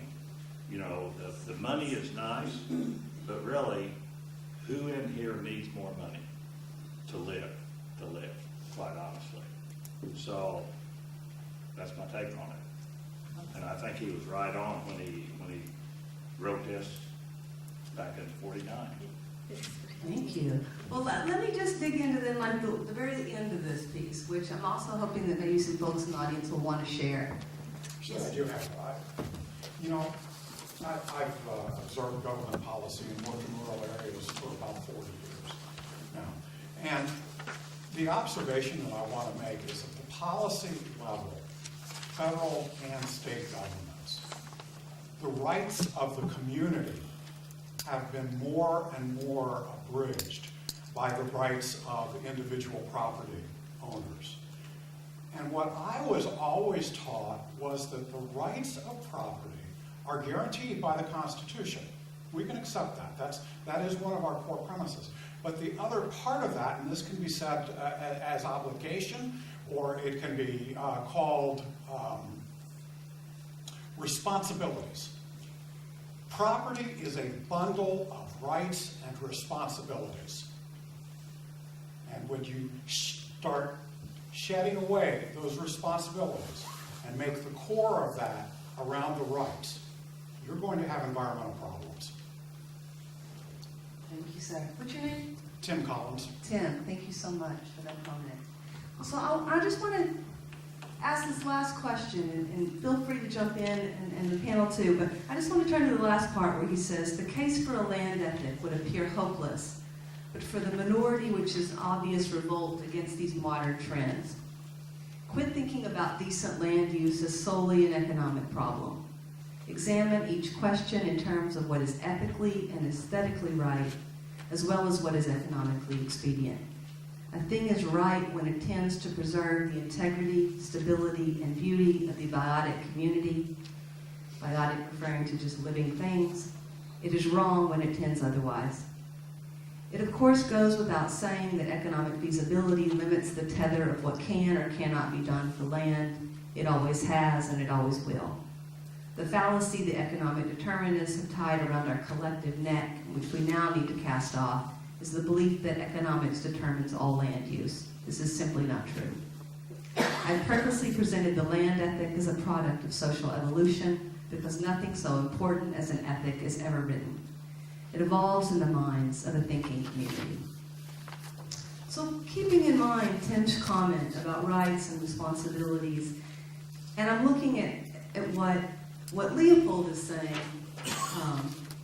in terms of decision making, what he's advocating that we should do. So in his mind, he's saying, first of all, examine each question in terms of what is ethically and aesthetically right, as well as what is economically expedient. So you already right there, you have three things that he's looking at.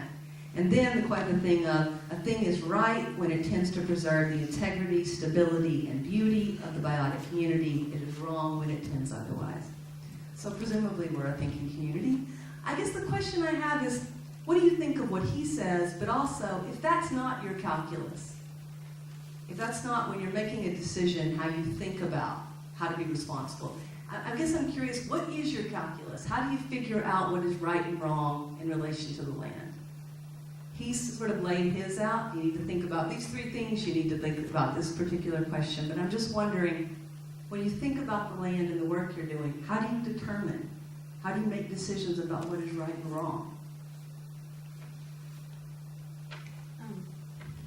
Yes, Kay. You know, the way the whole land ethic essay actually begins is very interesting. Tell us. He says that when Odysseus came back from his, 20-some-year jaunt around, he came home, and one of the first things he did was string up 12 slave girls for some misdeed he did. And he explains, this is how he begins the land ethic. He explains that in his world concept, they were property. He could do what he wanted. He didn't consider them part of his community. And he knew right and wrong. He knew his wife, you could tell from the whole way he had written about his journey, he could calculate right and wrong. The thing was, these slave girls weren't in his realm of care. And when he writes then at the end about that this is an evolution we're going through, he's asking that we finally come to the place where we see that soil and everything in it, all the microbes, everything, that land, that water, that air, that we consider all of that our community. And it's a leap. It's as far a leap as coming out of slavery is and was for us. This is a leap that we have to make in order to evolve, like he said. It was shocking for me when I first read this, because he really means it. And it's hard to describe, but he does an incredible job of it. The only other thing I got is I was raised on a hog farm. And when my dad was first raising hogs in the 50s and 60s, these hogs were running on pastures. They were being born on straw. We would help them. He moved into confinement operation. When you talk about the economics, it's not just the self-interest of the farmer. It means everybody is going to start paying $10 a pound for pork. And they maybe not, I don't know. But when you teach kids education about this, you might have to say Everyone in the city's gonna have to pay more for their pork. And I think we need to get ready to do that, to pay more for our meat, so that they're more humanely raised, but that's just my opinion. But you might have to do that calculation that I don't know, but it might cost more if we're gonna let pigs run out in the pastures like they used to. You know?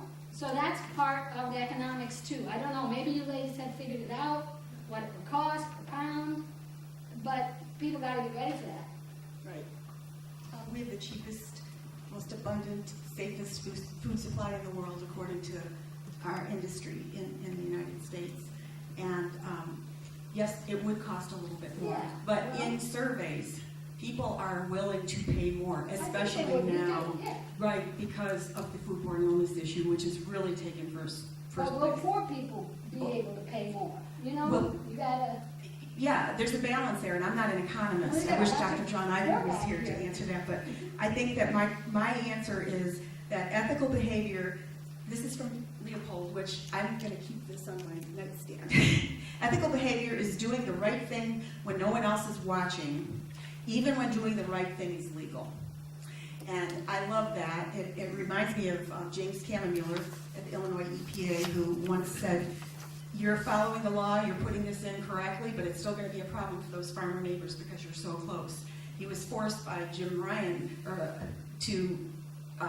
Ryan to apologize because they were operating within the realms of the law, but it's still going to be a problem. So we've got a long way to go, but I agree, it will cost more, but when you look at the invisible externalities, we call it extraction agriculture because nobody's looking at the externalities. In 2007, the USDA did a study, and they just estimated about $2 billion a year in environmental costs on the earth, on the land, and the water, and the air for producing it that way. And I'm sure it's much higher now, but we have to see the invisible side that really people don't really understand. And my goal is to educate people about that invisible side. What's there that we don't see, and what are you willing to pay for? And people really are willing to pay.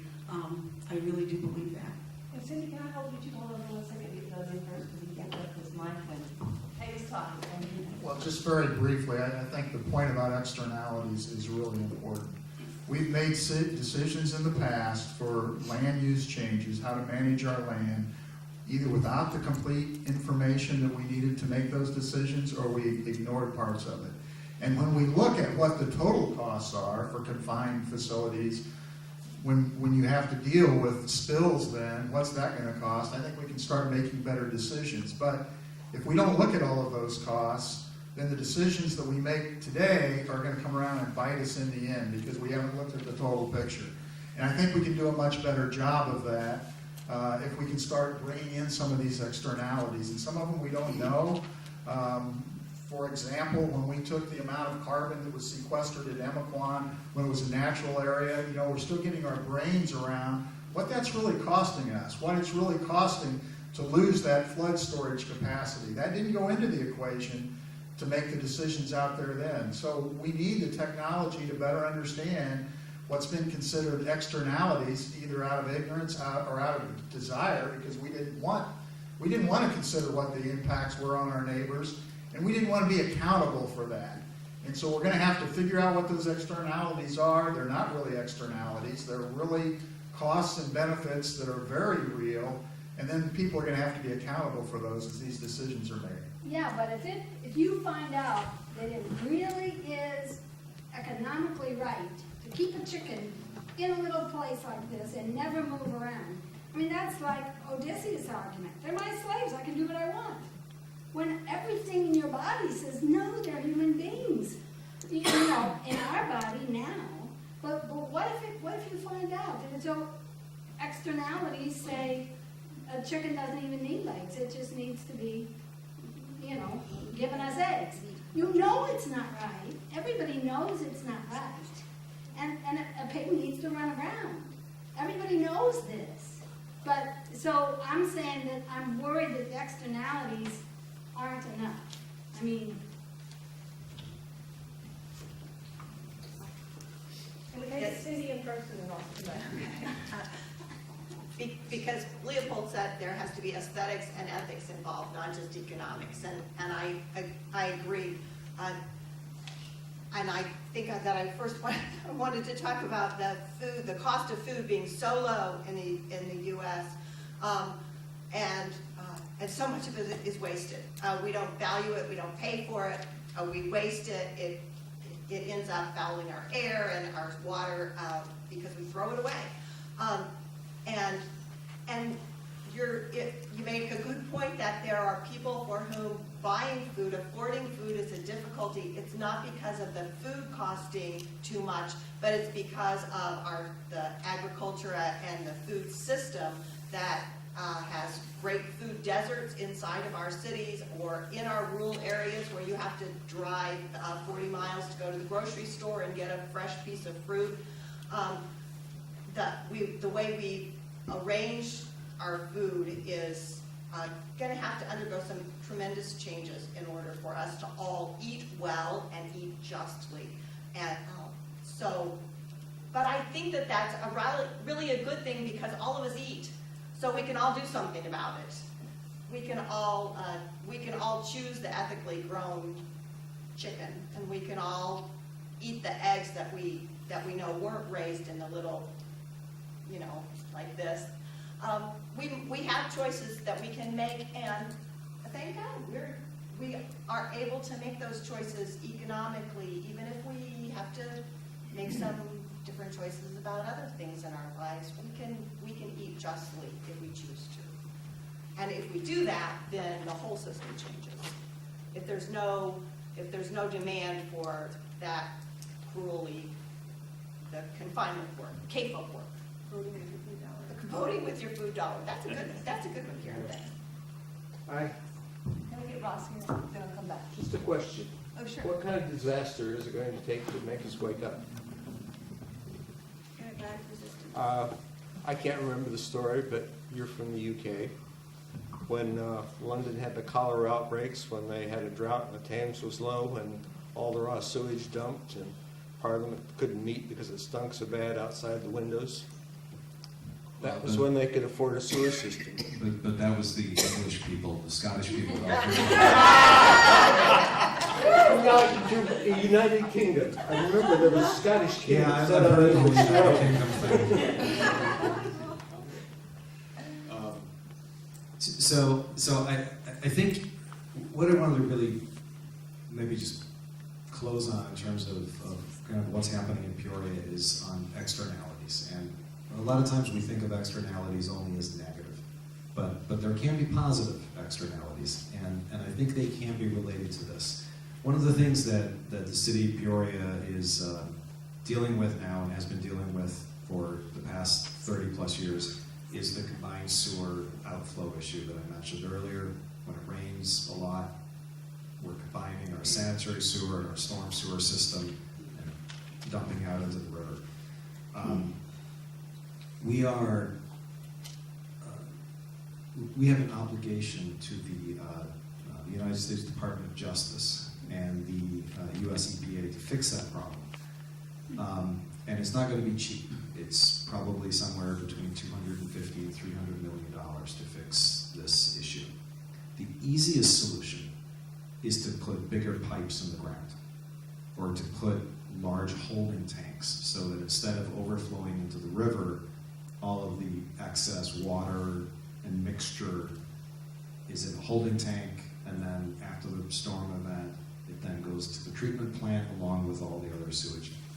What Peoria has decided to do, what we've proposed to the EPA, is what we're calling a 100% green solution. So instead of larger pipes or holding tanks, we actually want to bring to the surface different engineered facilities that would clean the water so that it doesn't get into the ground and get into the storm sewer system in the first place. So these are green streets, bioswales, rain gardens throughout the city. The advantage of that, there's several advantages, several positive co-benefits as we call them, externalities, however you want to refer to it. Number one is it's visible. Everyone sees it. So in terms of education, it's right there. You take the kids right there. You can show them how this works, how this filter, this natural filtering system works. Secondly, it's not a one and done equation in terms of the construction. Putting pipes in the ground, building holding tanks, that will create a lot of jobs for a short period of time. A green solution will create jobs from now until forever. Because, and these are jobs particularly, so the other thing to think about is, in the city of Peoria, the area that has the combined sewer system is our lowest income areas with our highest unemployment rates. It's the oldest part of town. These are the areas where people need jobs, and they need entry-level jobs with training that can come along with it.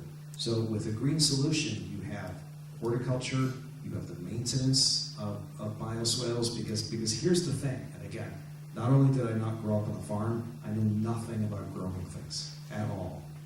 So, but a bioswale, and you know this, it all looks maybe like weeds. It's not all weeds. But there may be weeds in there, and you've got to get the weeds out. So you need someone who knows the difference, who can go through there and manually pull out what isn't supposed to be in there, clean that out. So that's an ongoing job. It's a training system that can create a job that gets into green infrastructure that is being picked up all over the country.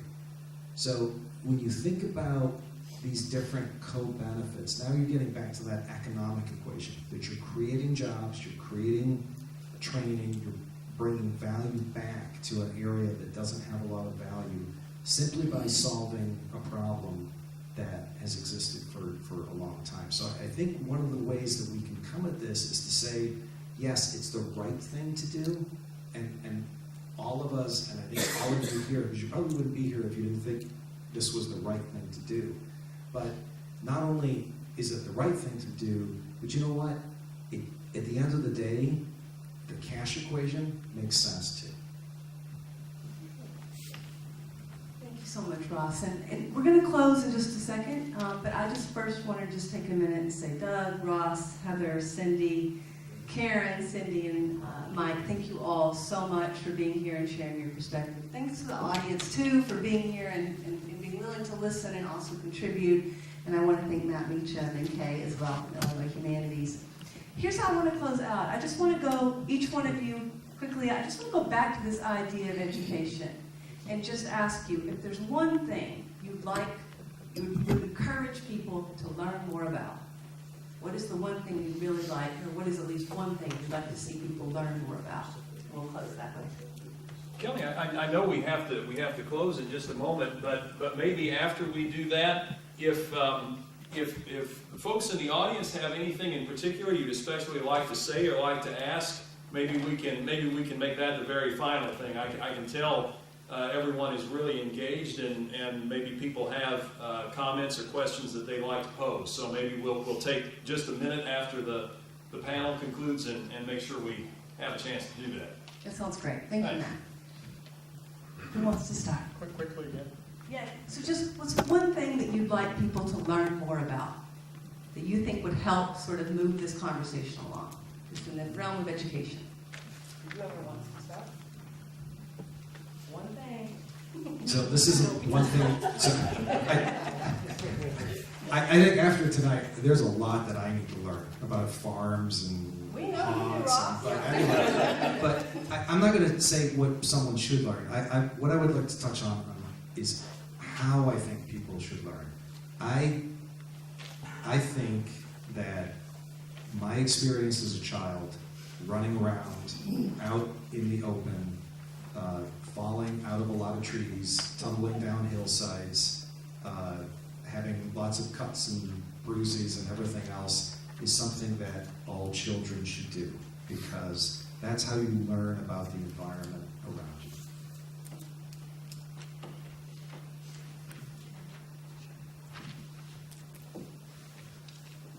I would just ask that when you go home tonight or over the next few weeks, find a Native author who is from this area.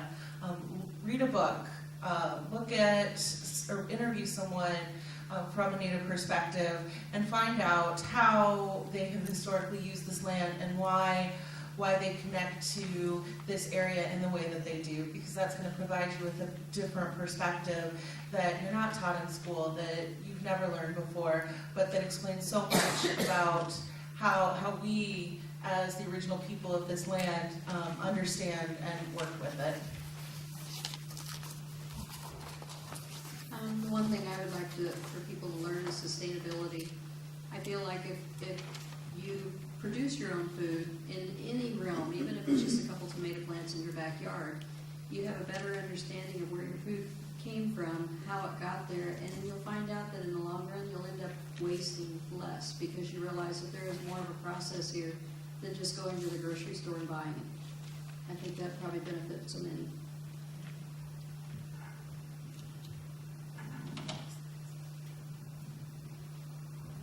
You know, John Muir said that when we try to pick out anything by itself, we find that it's hitched to everything else in the universe. And that can be overwhelming as we try to make good decisions based on all the facts that are out there. And so not to overwhelm people, but I guess my hope is that in the future we'll do a better job of using the available information and looking for those externalities and see if we can get a handle on those. And one of them being, you know, what's the value of free-range chickens to people? That's you know, may have been treated as an externality in the past. People really didn't think about that. But if we can start investigating and trying to get a handle on more of the costs and more of the benefits, I think in the future, as a society, we're going to make better decisions, especially if there's accountability in the end.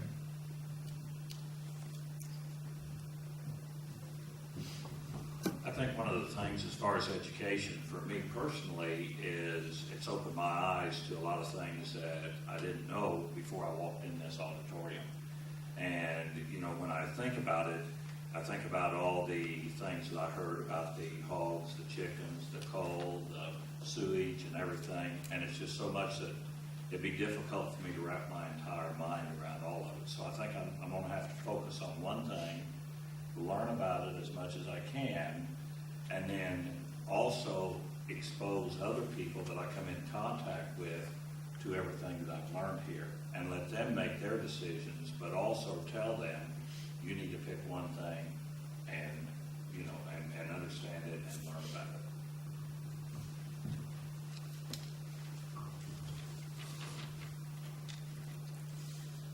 it. In terms of educating, I think that I would encourage everyone to find someone from as different a tradition as you can find, a different religious tradition, a different community of color, or someone who's as different from you as you can find, and to ask them about the place that they love. And what do you love about it? Why do you love it? What's beautiful about it? How does it feel to be there? And let them tell you what they love in that place.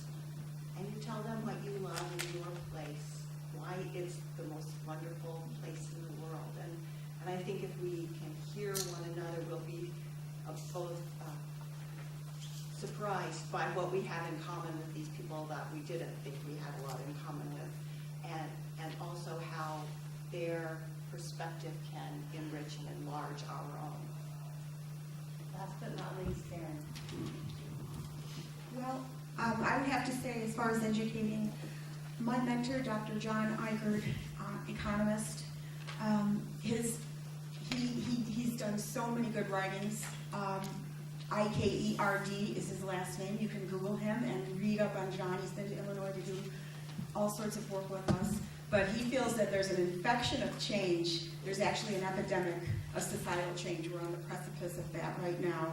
And each person, at some unknown point, the common sense of what things should be of this infection will reach its tipping point. Every day I wonder, am I making a difference? And the action of just one additional person will cause it to explode into a full-blown epidemic of change and common sense. And that's what I use to keep myself going.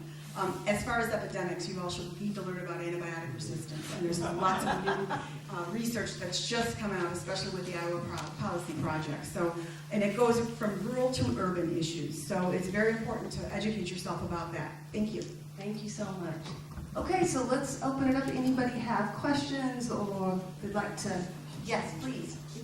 Hi, my name's Connie, and I grew up in Canton. A couple of detours to the East Coast and the West Coast. Very informative. But Heather, I think you might be able to help me with this. And this has to do, when you were talking about property, I can only remember the little arguments at the family table about an incident that actually turned out to be beautiful with my great-grandfather and his daughter,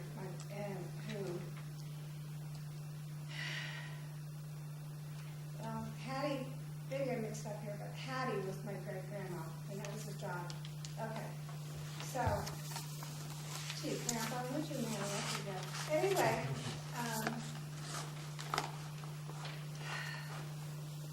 Hattie was about 9 years old and playing outside on the farm.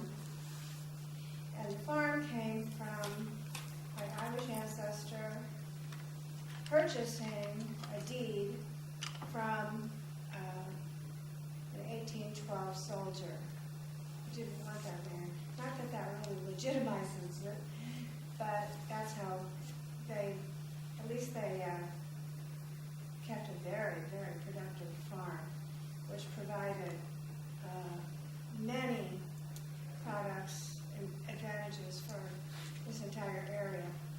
Anyway, my little great-grandma, Hattie, was out playing one afternoon. This is on the Illinois River bluff between Banner and Glassford. And she was under a tree, and all of a sudden, she saw a Native American with a bow and arrow, a young brave, pointed straight at her. And she froze, just absolutely froze, couldn't move, couldn't scream or anything. And he let loose his arrow, and it killed a bobcat on the tree limb above her that was about to pounce on her. And anyway, it was obvious she was very grateful, and she kind of dragged him back to the farmhouse, and he's like, But she ran in and told Papa and whoever that this young man had saved her life. And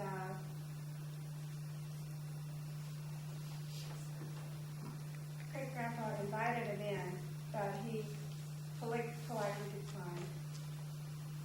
And the only syllable that's come down to me, 2 syllables, is Tonka. And the argument is, no, it's 2 Tonka. No, Tonka. Okay. Nobody knows. Anyway, I was wondering, this was on the Illinois River bluff between, Banner and Glassford, which is along Route 24. And it was in the early 1800s. Would you have any idea what tribe he might have been with? That's a tough one. Yeah. That is a tough one.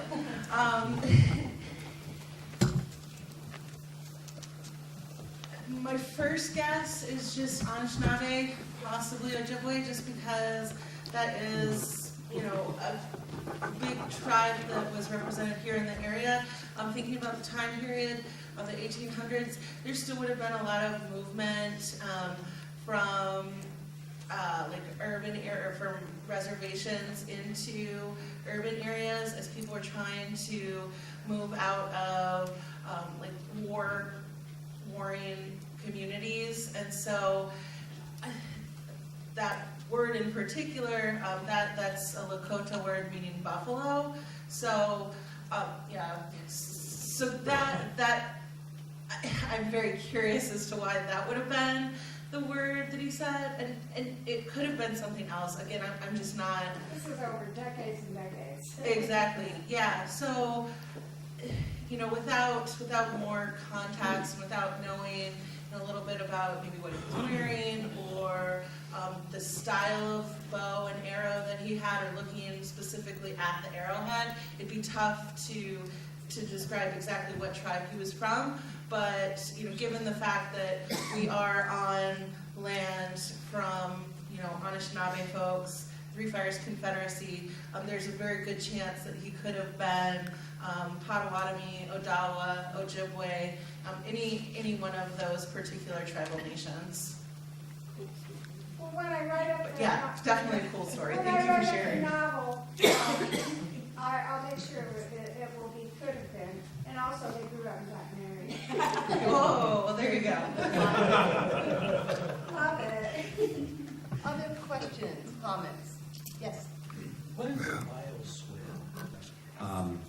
Either a lane or half a lane of the street, and it effectively is, it is a ditch with usually some drains at the bottom, and then specially designed with natural habitat so that when it rains, the water from the street and from the sidewalk will sheet off into this holding area, this natural holding area, and then the plant life in there will filter the water and also slow down the water so that when it actually gets through, any of the water that does make it all the way through into the pipes under there will be released at a later date, so you don't have that surge of water. Plus, it's been naturally cleaned by the habitat. So a bioswale, I said it half jokingly, but it's a fancy, newfangled, engineered ditch. I didn't mean to pick on Peoria. I was using London as an example for the whole thing. One section of the urban community we didn't mention at all was the grain farmers.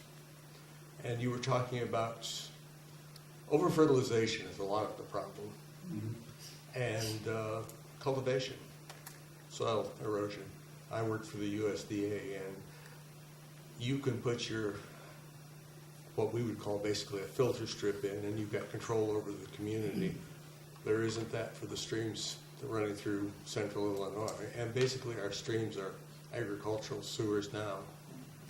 Well, and one of the points of conversation that we've had with the U.S. EPA and the Justice Department for many years is how much difference. Maybe this gets back to an ethical question. If Peoria doesn't, perhaps 12 times a year, if we no longer dump this combined waste into the Illinois River, what impact does that have unless there are other actions that are taken by other communities and then by agricultural communities with everything coming off of the fields in terms of the health of the Illinois River?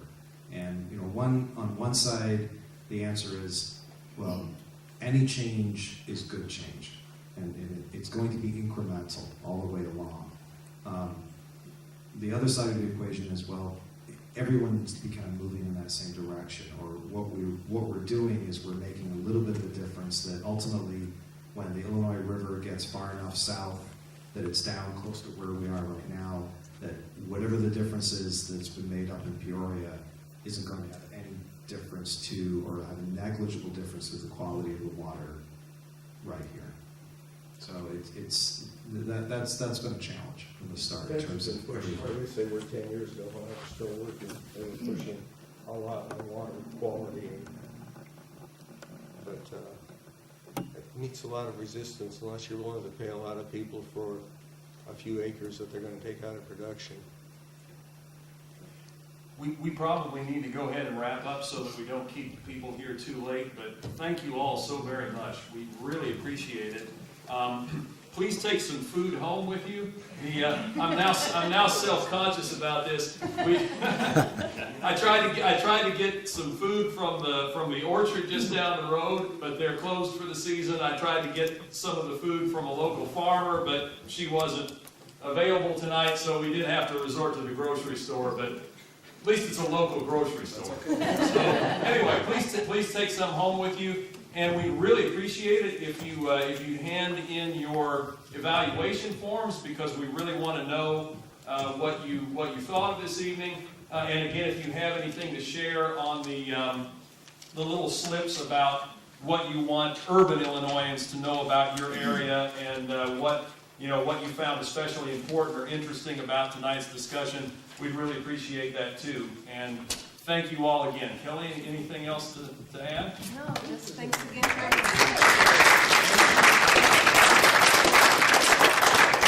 Drive safely.